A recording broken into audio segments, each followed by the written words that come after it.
बोलिए लक्ष्मी नारायण भगवान की जय। वैभव लक्ष्मी व्रत की कथा। एक बड़ा शहर था। इस शहर में लाखों लोग रहते थे। पहले के जमाने के लोग साथ साथ रहते थे और एक दूसरे के काम आते थे। पर नए जमाने के लोगों का स्वरूप ही अलग सा है।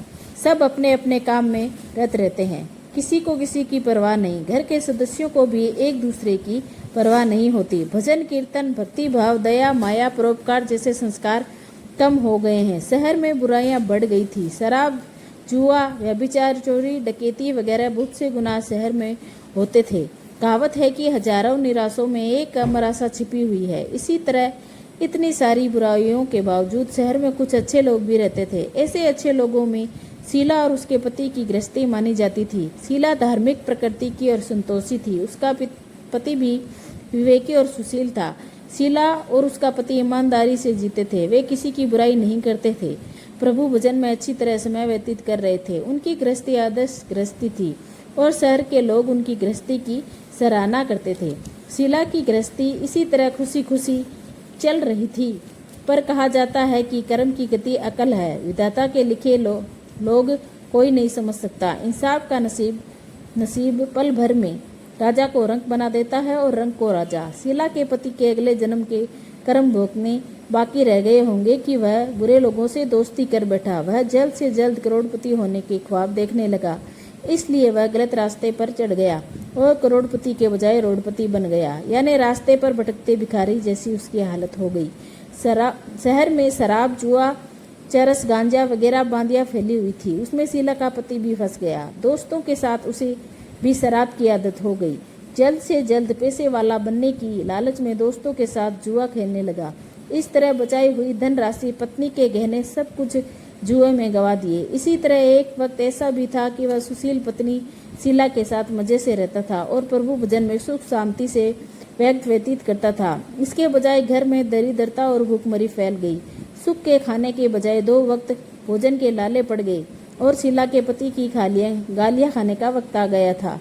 शीला सुशील और संस्कारी स्त्री थी। उसका पति के बर्ताव से वह दुखी हुई, किंतु वह भगवान पर भरोसा करके दिल रख कर दुख सहने लगी। कहा जाता है कि सुख के पीछे दुख और दुख के पीछे सुख आता ही है, इसलिए दुख के बाद सुख आएगा ही। ऐसी श्रद्धा के साथ शीला प्रभु भजन में लीन रहने लगी। इस तरह शीला असहाय दुख सहते सहते प्रभु भक्ति में वक्त बिताने लगी। अचानक एक दिन दोपहर को उनके द्वार पर किसी ने दस्तक दी। शीला सोच में पड़ गई कि मुझ जैसे गरीब के घर इस वक्त कौन आया होगा। फिर भी द्वार पर आए हुए अतिथि का आदर करना चाहिए। ऐसे आर्य धर्म के संस्कार वाली शीला ने खड़े होकर द्वार खोला। देखा तो एक माजी खड़ी थी। वह बड़ी उम्र की लगती थी, किंतु उनके चेहरे पर अलौकिक तेज निखर रहा था। उनकी आंखों में मानो अमृत बह रहा था। उनका भव्य चेहरा करुणा और प्यार से छलकता था। उनको देखते ही शीला के मन में अपार शांति छा गई। वैसे शीला इस माजी को पहचानती नहीं थी, फिर भी उनको देखकर शीला के रोम रोम में आनंद छा गया। शीला माजी को आदर के साथ घर ले आई। घर में बिछाने के लिए कुछ भी नहीं था, अतः शीला ने सकुचा कर एक फटी हुई चादर पर उनको बिठाया। माजी ने कहा, क्यों शीला, मुझे पहचाना नहीं? शीला ने सकुचा कर कहा, माँ, आपको देखते ही बहुत खुशी हो रही है, बहुत शांति हो रही है। ऐसा लगता है कि मैं बहुत दिनों से जिसे ढूंढ रही हूँ वे आप ही हैं, पर मैं आपको पहचान नहीं सकती। माजी ने हंसकर कहा, क्यों, भूल गई क्या? हर शुक्रवार को लक्ष्मी जी के मंदिर में भजन कीर्तन होते हैं, तब मैं भी वहाँ आती हूँ। वहाँ हर शुक्रवार को हम मिलते हैं। पति गलत रास्ते पर चढ़ गया है। तब से शीला बहुत दुखी हो गई थी और दुख की मारी वह लक्ष्मी जी के मंदिर भी नहीं जाती थी। बाहर के लोगों के साथ नजर मिलाते उसे शर्म लगती थी। उसने याददाश्त पर जोर दिया, पर माजी याद नहीं आ रही है। तभी माजी ने कहा, तू लक्ष्मी जी के मंदिर में कितने मधुर भजन गाती थी, अभी अभी तू दिखाई नहीं देती थी, इसलिए मुझे हुआ कि तू क्यों नहीं आती है, कहीं बीमार तो नहीं हो गई है ना? ऐसा सोचकर मैं तुझसे मिलने चली आई हूँ। माजी के अति प्रेम भरे शब्दों से शीला का हृदय पिघल गया और उसकी आंखों में आंसू आ गए। माजी के सामने वह बिलख बिलख कर रोने लगी। यह देखकर माजी ने शीला के नजदीक सरक के उसकी सशक्ति पीठ पर प्यार भरा हाथ फेर कर सांत्वना देने लगे। माजी ने कहा, बेटी, सुख और दुख तो धूप और छांव जैसे होते हैं। सुख के पीछे दुख आता है तो दुख के पीछे सुख भी आता है। धैर्य रखो बेटी। और तुझे क्या परेशानी है? तेरे दुख की बात मुझे सुना, तेरा मन भी हल्का हो जाएगा और तेरे दुख का कोई उपाय भी मिल जाएगा। माँ जी की बात सुनकर शीला के मन में शांति मिली। उसने माँ जी से कहा, माँ, मेरी गृहस्थी में भरपूर सुख और खुशियाँ थी। मेरे पति भी सुशील थे। भगवान की कृपा से पैसे की भी कोई दिक्कत नहीं थी और हमें संतोष था। हम शांति से गृहस्थी चलाते, ईश्वर भक्ति में अपना समय व्यतीत करते थे। एकाएक हमारा भाग्य हमसे रूठ गया। मेरे पति की बुरी दोस्ती हो गई। बुरी दोस्ती की वजह से वे शराब, जुआ आदि व्याधियों में फंस गए और उन्होंने सब कुछ गवा दिया और हम रास्ते के भिखारी जैसे बन गए। यह सुनकर माँ जी ने कहा, सुख के पीछे दुख और दुख के पीछे सुख आता ही रहता है। ऐसा भी कहा जाता है कि कर्म की गति न्यारी होती है। हर इंसान को अपने कर्म भुगतने ही पड़ते हैं, इसलिए तू चिंता मत कर। अब तू कर्म भुगत चुकी है, अब तुम्हारे सुख के दिन अवश्य आएंगे। तू तो माँ लक्ष्मी जी की भक्त है। माँ लक्ष्मी जी तो प्रेम और करुणा के अवतार हैं। वे अपने भक्तों पर हमेशा ममता रखती है, इसलिए तू धैर्य रखकर माँ लक्ष्मी जी का व्रत कर, पर इससे सब कुछ तेरा ठीक हो जाएगा। माँ लक्ष्मी जी का व्रत करने की बात सुनकर शीला के चेहरे पर चमक आई। उसने पूछा, माँ लक्ष्मी जी का व्रत कैसे किया जाता है, वह मुझे समझाइए, मैं भी यह व्रत अवश्य करूंगी। माँ जी ने कहा, बेटी, माँ लक्ष्मी जी का व्रत बहुत सरल है। उसे वरद लक्ष्मी व्रत या वैभव लक्ष्मी व्रत कहा जाता है। यह व्रत यश प्राप्त करता है। ऐसा कहकर माँ जी वैभव लक्ष्मी व्रत की विधि कहने लगी। बेटी, वैभव लक्ष्मी व्रत वैसे तो सीधा साधा व्रत है, किंतु कई लोग इसे गलत तरीके से करते हैं, अतः इसका फल नहीं मिलता।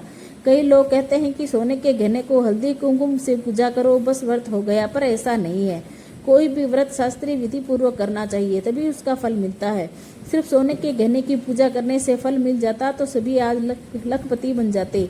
सच्ची बात तो यह है कि सोने के गहनों को विधि से पूजन करना चाहिए। व्रत की उद्यापन विधि भी शास्त्रीय विधि मुताबिक करनी चाहिए, तभी यह वैभव लक्ष्मी व्रत फल देता है। यह व्रत शुक्रवार को करना चाहिए। सुबह स्नान करके स्वच्छ कपड़े पहनो। सारा दिन मन में जय माँ लक्ष्मी का रटन करते रहो। किसी की चुगली नहीं करनी चाहिए। शाम को पूर्व दिशा में मुंह रखकर इसी तरह आसन पर बैठ जाओ और सामने पाटा रखकर उसके ऊपर रुमाल रखो। रुमाल पर चावल का छोटा सा ढेर करो। उस ढेर पर पानी से भरा तांबे का कलश रखकर कलश में एक कटोरी रखो। उस कटोरी में एक सोने का गहना रखो।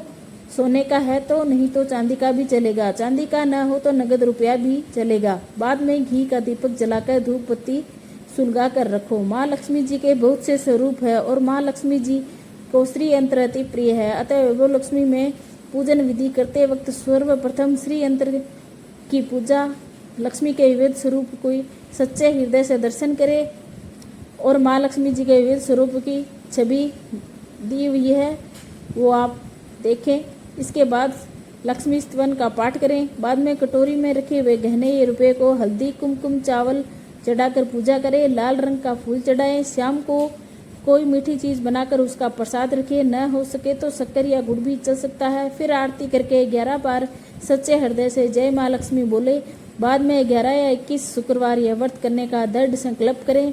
माँ के सामने करें और अपनी जो मनोकामना हो पूरी करने से माँ लक्ष्मी जी को विनती करें। फिर माँ का प्रसाद बांट दो और थोड़ा प्रसाद अपने लिए रखो। अगर आप में शक्ति हो तो सारा दिन उपवास रखो और सिर्फ प्रसाद ग्रहण करके एक समय भोजन खा सकते हैं। अगर थोड़ी शक्ति भी नहीं है तो 2 बार भोजन कर सकते हैं। बाद में कटोरी में रखा गहना रुपया ले लो। कलश का पानी तुलसी के क्यारे में डाल दो और चावल पक्षियों को डाल दो। इसी तरह शास्त्रीय विधि अनुसार व्रत करने से उसका फल अवश्य मिलता है। इस व्रत के प्रभाव से सब प्रकार की विपत्ति दूर होकर आदमी मालामाल हो जाता है। संतान न हो उसे संतान की प्राप्ति होती है। सौभाग्यशाली स्त्री का सौभाग्य अखंड रहता है।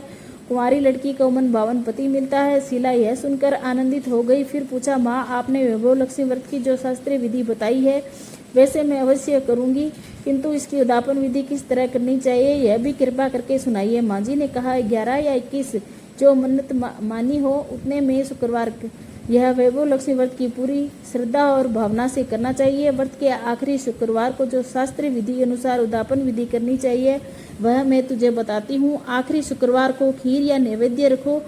पूजन विधि हर शुक्रवार को करते हैं वैसे ही करनी है। पूजन विधि के बाद श्रीफल फोड़ो और कम से कम 7 कुंवारी या सौभाग्यशाली स्त्रियों को कुमकुम का तिलक करके साहित्य संगम की वैभव लक्ष्मी व्रत की एक पुस्तक उपहार में देनी चाहिए और सबको खीर का प्रसाद देना चाहिए। फिर धन लक्ष्मी स्वरूप वैभव लक्ष्मी स्वरूप माँ लक्ष्मी जी की सभी को प्रणाम करें। माँ लक्ष्मी जी का यह स्वरूप वैभव देने वाला है। प्रणाम करने करके मन ही मन में भावुकता से माँ से प्रार्थना करते वक्त कहे कि हे माँ धनलक्ष्मी, हे माँ वैभव लक्ष्मी, मैंने सच्चे हृदय से आपका वैभव लक्ष्मी व्रत पूर्ण किया है, तो हे माँ हमारी जो मनोकामना है उसे आप पूरा कीजिए। जिसके संतान नहीं हो उसे संतान देना, सौभाग्यशाली स्त्री का सौभाग्य अखंड रखना, कुंवारी लड़की का मन भावन पति देना। आपका यह चमत्कारी वैभव लक्ष्मी व्रत जो करे उसकी सब विपत्ति दूर करना, सबको सुखी करना। हे माँ आपकी महिमा अपरंपार है। बोलिए लक्ष्मी माता की जय। इस तरह माँ की प्रार्थना करके माँ के लक्ष्मी जी का धन लक्ष्मी स्वरूप को भाव से वंदन करो। माँ जी के पास में वैभव लक्ष्मी व्रत की शास्त्रीय विधि सुनकर शीला भाव विभोर हो उठी। उसे लगा मानो सुख का रास्ता मिल गया है। उसने आंखें बंद करके मन ही मन उसी क्षण संकल्प कर लिया कि हे वैभव लक्ष्मी माँ, मैं भी माँ जी के कहे मुताबिक श्रद्धा से शास्त्रीय विधि अनुसार वैभव लक्ष्मी व्रत 21 शुक्रवार तक करूंगी और व्रत की शास्त्रीय विधि अनुसार उद्यापन विधि करूंगी। शीला ने संकल्प करके आंखें खोली तो उसके सामने कोई नहीं था। वह गायब हो गई और देखा कि माँ जी कहाँ गए। यह माँ जी दूसरा कोई नहीं था, साक्षात लक्ष्मी जी ही थी। शीला लक्ष्मी जी को भक्त थी, इसलिए उसने भक्त को रास्ता दिखाने के लिए माँ लक्ष्मी देवी माँ जी का रूप धारण करके शीला के पास आई थी। दूसरे दिन शुक्रवार था। सवेरे स्नान करके स्वच्छ कपड़े पहनकर शीला मन ही मन श्रद्धा से और पूरे भाव से जय माँ लक्ष्मी का मन ही मन रटन करने लगी। सारा दिन किसी की चुगली नहीं की। शाम हुई तब हाथ मुंह धोकर शीला पूर्व दिशा में मुंह करके बैठी। घर में पहले सोने के बहुत से गहने थे, पर पति देव के गलत रास्ते पर चढ़ने से सब गहने गिरवी रख दिए गए। पर नाक की चुन्नी बच गई थी। नाक की चुन्नी निकाल कर उसे धोकर शीला ने कटोरी में रख दी। सामने पाटे पर रुमाल रखकर मुट्ठी भर चावल का ढेर किया। उस पर तांबे का कलश पानी भर कर रखा। उसके ऊपर चुन्नी वाली कटोरी रखी। फिर माँ जी ने कहा कि यह शास्त्रीय विधि अनुसार वंदन स्तवन पूजन वगैरह किया और घर में थोड़ी सी शक्कर थी, वह प्रसाद में रख कर वैभव लक्ष्मी व्रत किया। यह प्रसाद पहले पति को खिलाया। प्रसाद खाते ही पति के स्वभाव में फर्क पड़ गया। उस दिन उसने शीला को मारा नहीं, सुनाया भी नहीं। शीला को बहुत आनंद हुआ। उसके मन में वैभव लक्ष्मी व्रत के लिए श्रद्धा बढ़ गई। शीला ने पूर्ण श्रद्धा भक्ति से 21 शुक्रवार तक वैभव लक्ष्मी का व्रत किया। 21वें शुक्रवार को माँ जी ने कहा के मुताबिक उद्यापन विधि कर 7 स्त्रियों को वैभव लक्ष्मी व्रत की 7 पुस्तकें उपहार में दी। फिर माता जी के धन लक्ष्मी स्वरूप की छवि को वंदन करके भाव से ही मन प्रार्थना करने लगी। हे माँ धन लक्ष्मी, मैंने आपका वैभव लक्ष्मी व्रत करने की मन्नत मानी थी, यह व्रत आज पूर्ण किया है। हे माँ मेरी हर विपत्ति दूर करो, हमारा सबका कल्याण करो। जिसे संतान ना हो उसे संतान देना, सौभाग्यशाली स्त्री का सौभाग्य अखंड रखना, कुंवारी लड़की को मन भावन पति देना। आपका यह चमत्कारी वैभव लक्ष्मी व्रत करे, उसकी सब विपत्ति दूर करना, सबको सुखी करना। हे माँ आपकी महिमा अपार है। ऐसा बोलकर लक्ष्मी जी के धन लक्ष्मी स्वरूप को प्रणाम करे।